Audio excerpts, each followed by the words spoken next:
Hi guys, this is Dale with the insurance. Today we're going to talk about it's a very important component to commercial policies. The title of the article this week is Claims Made and Occurrence Policies. It's it's kind of a confusing concept, so the best way to try to understand it is actually through an example.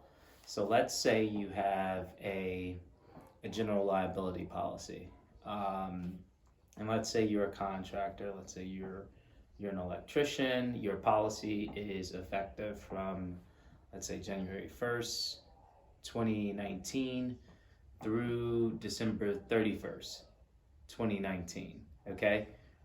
Let's say you complete a project for a customer June 1st, 2019, okay? But a claim was made, let's say February 1st, 2020, right? So you've got a policy in place basically for the calendar year of 2019. You do work in June of that year. The claim isn't made until February of the next year, okay? So under an occurrence policy, that claim is actually covered, right?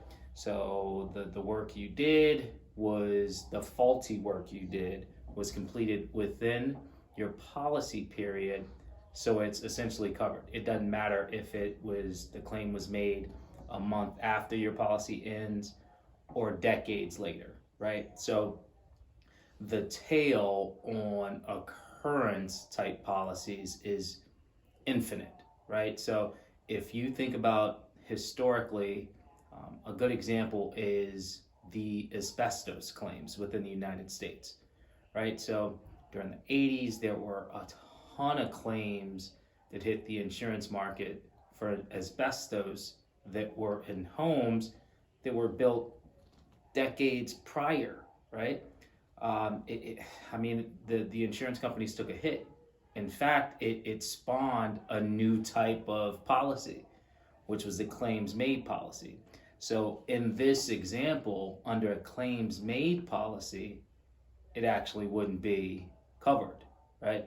So although the work you did happened within your policy period, because the claim was made outside of the policy period, that's essentially the next insurance company's problem at that point, right? So for a claims made, under a claims made policy, you need to have a policy in place, or the carrier that you have when that claims is made will pay for that claim, regardless of when it occurred. All you need is to have coverage at the time. So there are ways for a claims made policy to, in essence, operate like an occurrence based policy. The two coverages you can add on to a claims made policy, they're called kind of tail coverage and nose coverage. And their definitions are basically literal.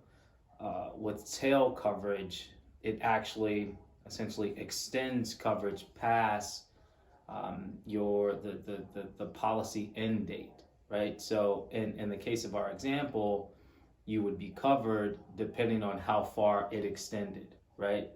So let's say you have a claims made policy, you had coverage in 2019, and then you have tail coverage to extend for an additional 6 months. That claims was made in February of 2020, you'd be covered. Nose coverage is similar, but for your next insurance company, right? They almost make coverage retroactive, right? So you start with your new insurance company and they cover you for work that was done from such and such retroactive date, right? As you could imagine, because of the long tail in coverage occurrence-based policies give you, they're significantly more expensive than claims-made policies. So those are that's something to keep in mind when you're thinking or when you're buying commercial insurance. Do you need an occurrence-based policy or claims made?